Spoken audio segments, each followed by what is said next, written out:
दोस्तों बहुत बड़ी डेवलपमेंट हुई है इंडिया के अंदर। नरेंद्र मोदी एक बड़ा इलेक्शन जो है वो जीत रहे हैं। ये आप समझ लें कि Narendra Modi still the most popular leader. कोई नहीं है टक्कर में, कहाँ पड़े हो चक्कर में, ये है प्रधानमंत्री का। तो मैं उनको बहुत बुरी बुरी बधाई देता हूँ। प्रधानमंत्री मोदी जालिमों, मोदी जीत गया है। मोदी की पार्टी बीजेपी ने लैंडस्लाइड विक्ट्री।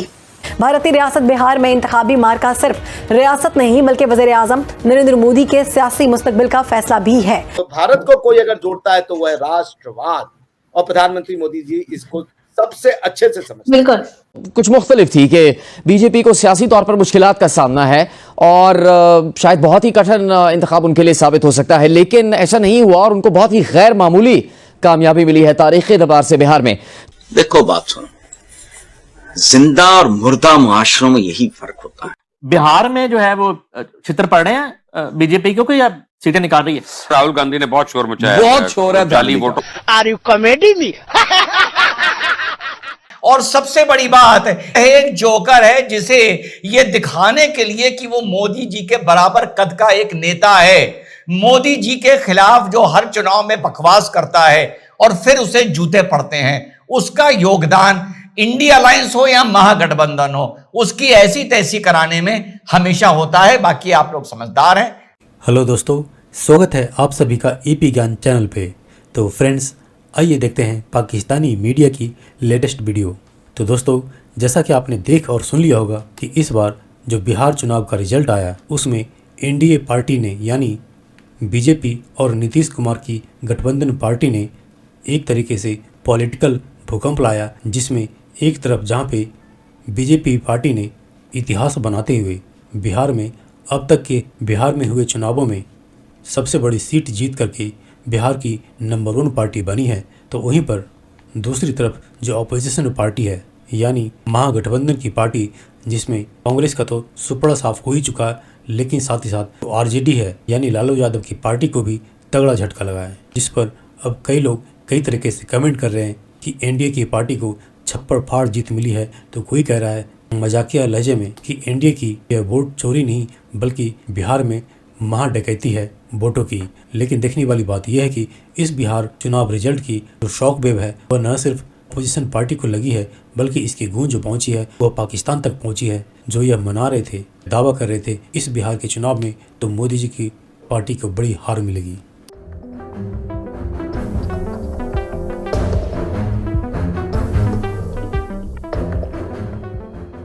सर, कैसे देख रहे हैं आप इस विक्ट्री को? इसलिए कि आपने देखा ही कि पहले ये लोग ये समझ रहे थे, बल्कि मैं और फखर भी अगर हम कहें बात कर रहे थे कि शायद जो राहुल गांधी है थोड़ा टफ कंपटीशन देंगे, लेकिन जाहिर है कि काफी बुरी तरह से जो है वो कांग्रेस और उनके साथ की पार्टीज आ रही हैं। तो कैसे देख रहे हैं आप इस विक्ट्री को?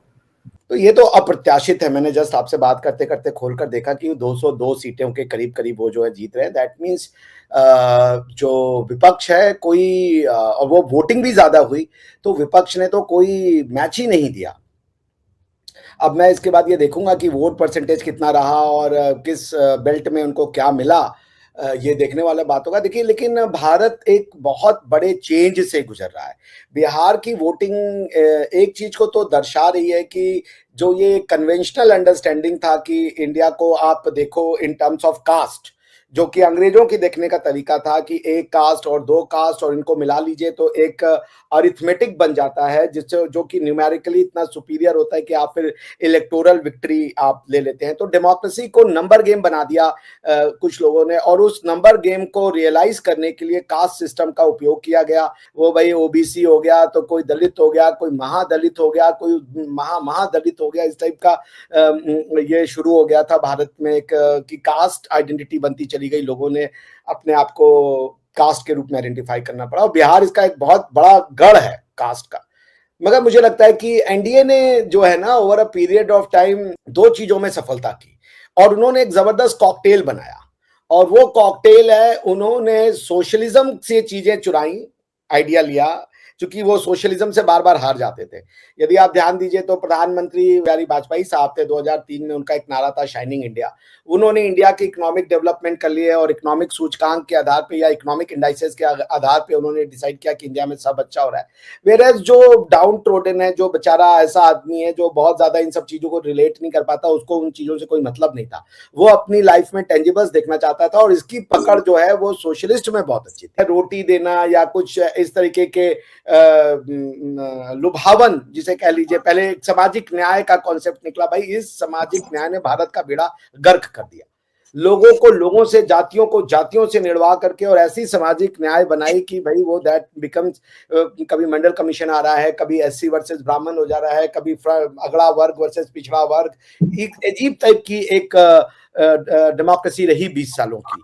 लेकिन भारत की जनता ने मैच्योरिटी का वो दिया है। तो जैसे ना देखिए, ममदानी के इलेक्शन को देखिए जो कि न्यूयॉर्क में हुआ, उन्होंने ये जो हमारे यहाँ पिछले कुछ सालों से इलेक्शन डेमोक्रेसी में हो रहा है, फ्री बीज बांटना, फ्री बिजली, फ्री पानी, फ्री आपको बस प्लस पैसे डाल देंगे कुछ, ये वाली स्कीम उन्होंने न्यूयॉर्क में इंट्रोड्यूस की और वो न्यूयॉर्कर्स को बहुत अपील कर गई।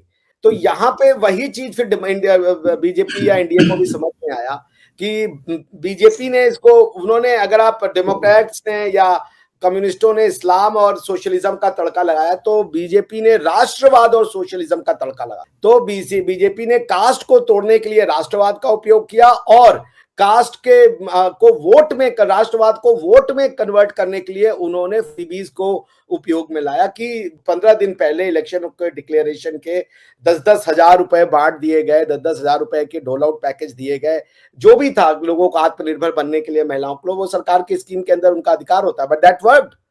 अब ये तो कोई नहीं बता सकता फॉर श्योर कि लोगों ने क्यों इतनी बम्पर नंबर में आके एनडीए के प्रत्याशियों को जगाया।